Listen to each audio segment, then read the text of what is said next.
कहते ना काठी की हांडी कितनी बार चढ़ाओगे आग में, जली जाएगी।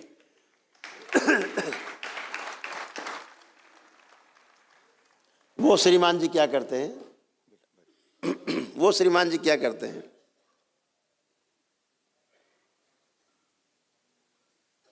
हम ये अंधकार इसलिए बता रहे हैं, बिना नाम लिए, किसी का अपमान नहीं हो, आप सब समझ जाओगे भी किसको हम कह रहे हैं, है ना। ऐसा उनकी व्यवस्था है कुछ।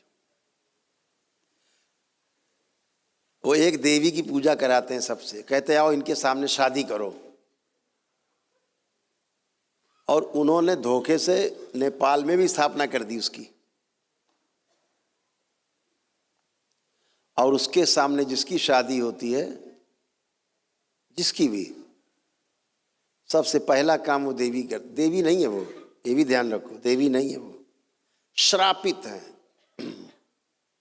माँ से श्रापित, निष्कासित हैं ये सब, माँ के गोल से निष्कासित देव, तो क्या कहोगे, श्रापित है, निष्कासित है, तो कोई जगह तो चाहिए उन्हें। सेना से कोई भागा तो भगोड़ा बन गया, डाकू बन, कुछ तो बनेगा, दांव पैतरे वही है लेकिन डाकू बन गया, अब लूटेंगे वो। तो ऐसे देवी, तो उनका काम क्या है कि शादी हुई, उनसे गठबंधन हो जाता है पुरुष का, उनके स्त्री शरीर से, और उनके पुरुष शरीर से गठबंधन हो जाता है लड़की का, वो एक ही श्रापित देवी से। अब क्या हुआ, पुरुष की बन जाती है पत्नी, और स्त्री का बन जाता है वो पति। वो एक ही एनर्जी है, ध्यान रखना, धोखे में न रहना बिल्कुल। यानी एनर्जी एक, जैसे हम आप लोगों से कहते हैं ना, स्त्री शरीर की, पुरुष शरीर आगे कि पीछे, तो 4 शरीरों तक स्त्री पुरुष शरीर रहते हैं। आपका मूलाधार, स्वादिष्ठान, मणिपूरक और अनाहत तक, यहाँ 4 शरीरों में स्त्री पुरुष रहते हैं। तो इसीलिए देखा होगा कभी बच्चे लड़कियों की तरह हरकत करते हैं, या लड़की कोई लड़कों की तरह बन जाते हैं, ये दरबार सेकंडों में वापस कर देता है उसको, वैसे ही बना देता है जैसे होना चाहिए। तो ऐसे ही उस एनर्जी में शक्ति होती है कि पति पत्नी दोनों बने सामने, तो पति के साथ वो पत्नी बन के एनर्जी फिट हो जाती है, और पत्नी के साथ पति बन के बैठ जाती है, दोनों तरफ। अब सोचो क्या हाल होएगा घर में, उठा पटाक मारपीट, पुरुषों का पुरुषत्व छीनती है, नपुंसक बनाती है, यौन रोग देती है, यौन रोग सड़ाती है।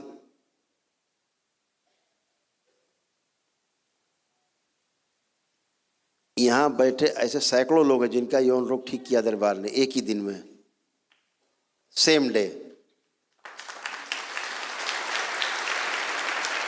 बचते ही नहीं, चाहे स्त्री हो चाहे पुरुष, बच्चे हो चाहे बच्चियां। तो क्या करती है वो, पुरुषों का पुरुषत्व छीनती है, उनका ओज छीनती है, वीर नाश करा के, स्वप्नों में कराती रहती है, स्वप्न में तमाम रूप रख रख के। और उधर स्त्री में पति के प्रति विद्रोह की भावना बढ़ती है, और उनका सौंदर्य और यौवन दोनों धीरे धीरे छीन लेती है, चूस लेती है। तो महिलाएं, बच्चियां अपने को बूढ़ा महसूस करती हैं, बुढ़ापे जैसा महसूस करती हैं, पति अति तरफ देखने की इच्छा नहीं होती, और अपना चेहरा भी शीशे में नहीं दिखाई देता, अच्छा नहीं लगता देखना। ऐसे यहाँ बहुत लोग हाथ उठा केवल इशारा कर सकते हैं कि हाँ ऐसा होता था, उठाएं हाथ, निसंकोच उठाओ, चिंता नहीं, कौन फोटो खींच रहा है कोई तुम्हारी, देखो ऐसे होता, हाथ नीचे कर लो, हाथ नीचे कर लो। इस तरह दरबार क्या करता, अभी क्या किया दरबार ने, उसको नष्ट किया, पूरा खींच के लाए, हाँक के पूरा लह गया यहाँ सबके, यहाँ से किसी में नहीं बची। उसका प्रमाण देंगे हम कि कैसे नहीं बची, नहीं बची उसका प्रमाण देंगे अभी हम।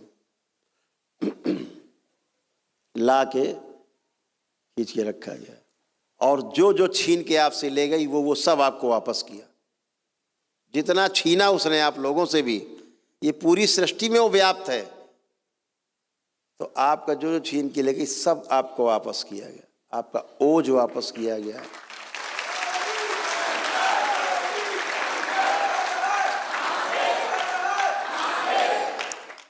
तो अभी क्या हुआ, इतने लोग बैठे हैं, किसी के भी अंदर, आंख बंद करके देख लो, सब लोग आंख बंद कर लो, और ये देखो किसी के अंदर कोई खराब या कामुक कोई विचार आ रहा है क्या? कोई देख डालो, खराब से खराब सीन देखो, कोशिश करो और देखो कोई कामुक विचार, कोई गंदा विचार मन में आ रहा किसी के? खूब अच्छे से देख डालो, क्योंकि निकाला है उसको, दरबार ने नष्ट किया है। बहुत कामुकता बढ़ा के रखती थी, गंदे गंदे ख्याल देना, महिलाओं बच्चियों को देख के, अपनी बहन तक को देख के को गंदे ख्याल देने लगे, ऐसी गंदगी थी। बच्चों में को माँ के प्रति गंदा गंदा सोच दे, ऐसी गंदगी थी, सब नष्ट हुई। किसी को आ रहा कोई गंदा ख्याल? किसी को भी आ रहा हो तो हाथ उठा सकते हो। किसी को गंदा ख्याल नहीं, एक गंदगी नहीं, एक गंदा विचार भी आपके अंदर नहीं आ रहा, वो गंदगी हट जाने के कारण। और वो श्रीमान जी बकायदा शादी करा रहे हैं उसके सामने, गठबंधन करा रहे हैं। सोचो कहाँ ले जा रहे हैं स्त्री पुरुष, और लोग जा जा करके वहाँ शादी कर रहे हैं। इतना ही नहीं, लोग ऐसे ऐसे बड़े मास्टर लोग होते हैं आजकल तो, बड़ी हैं, जो शादीशुदा लोग हैं वो भी जाके वहाँ दोबारा शादी कर रहे हैं।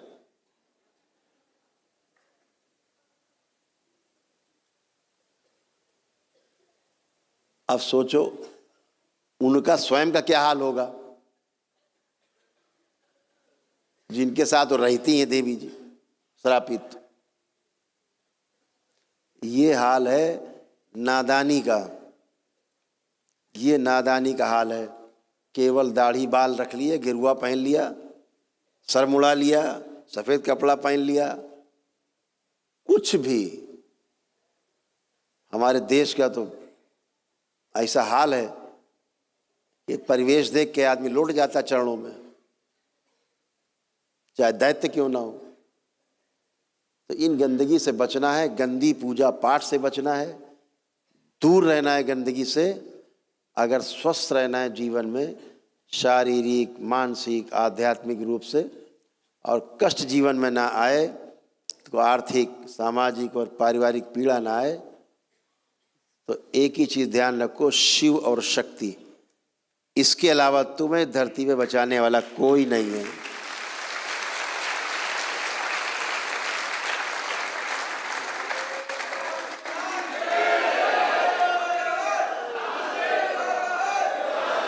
तो खूब आराधना करो, खूब पूजा पाठ करो, शिव शक्ति। जहां आप मंदिर बनाओ, शिवलिंग जरूर स्थापित करो।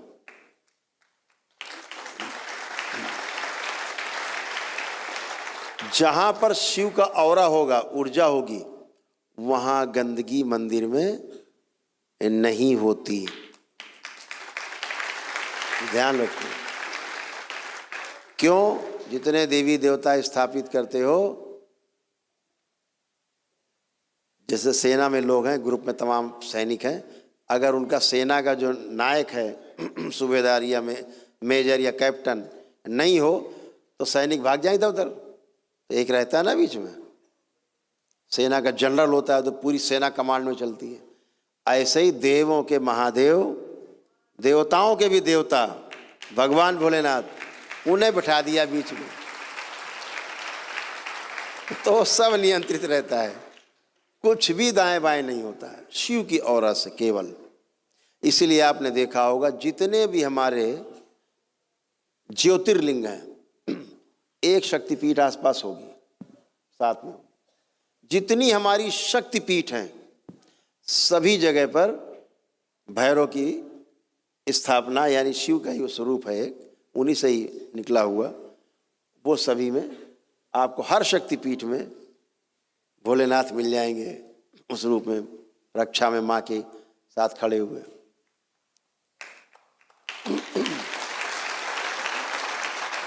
तो ये जो चीज़ें हैं आपको ध्यान रखना है कि हमें अगर सुरक्षित रहना है तो उपासना हमें साधना, ध्यान साधना उन्हीं की करनी है, सिर्फ उनकी करनी है जो हमारी सुरक्षा कर सके, हमें नुकसान न पहुंचाएं, हमारे परिवार की सुरक्षा कर सके,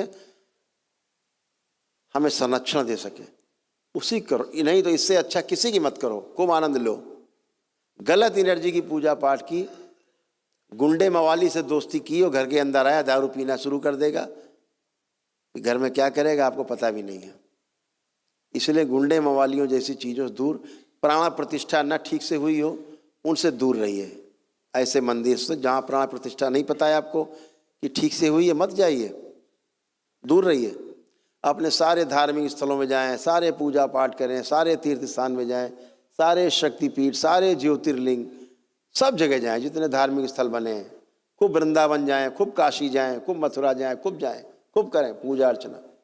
वहाँ जितनी कर सकते खूब करें, क्योंकि वो एक ऊर्जा की जो वहाँ स्थापना हुई है वो प्राकृतिक रूप से हमारे ऋषि मुनियों ने बहुत ढंग से विधि पूर्वक की, इसलिए वहाँ कोई खतरा नहीं है आपको। लेकिन बहुत से लोग नाटक बना के आज के चल रहे, मूर्ति को ले लें हाथ में डोलची में और लिए घूम रहे हैं, दिखावा कि हम बहुत बड़े पुजारी हैं भाई। और उन्हें ये नहीं पता कि तुम से बड़ा ढोंगी कोई नहीं।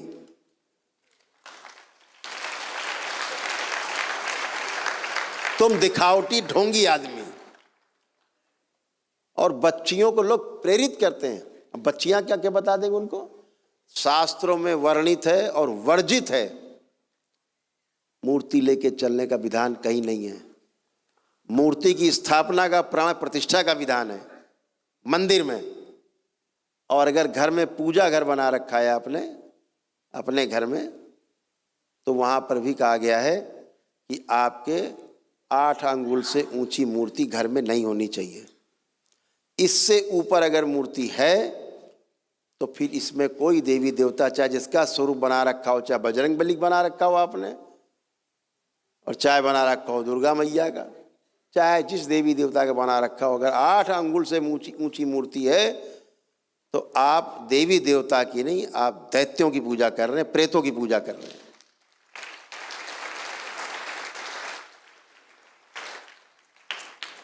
अपने बचिए ऋषि मुनियों के शब्दों को ध्यान रखिए। एक एक शब्द हीरा है, पन्ना है लिखा हुआ। पढ़िए। अपने लोग जो हैं पढ़े लिखे लोग, ज्योतिषाचार्य लोग हैं, अच्छे गुरु लोग, उनसे पूछिए। ऐसे टांग के नहीं चला जाता भगवान को, गरिमा गिरती है। अब आप अगर मूर्ति लियो तो कोई छुएगा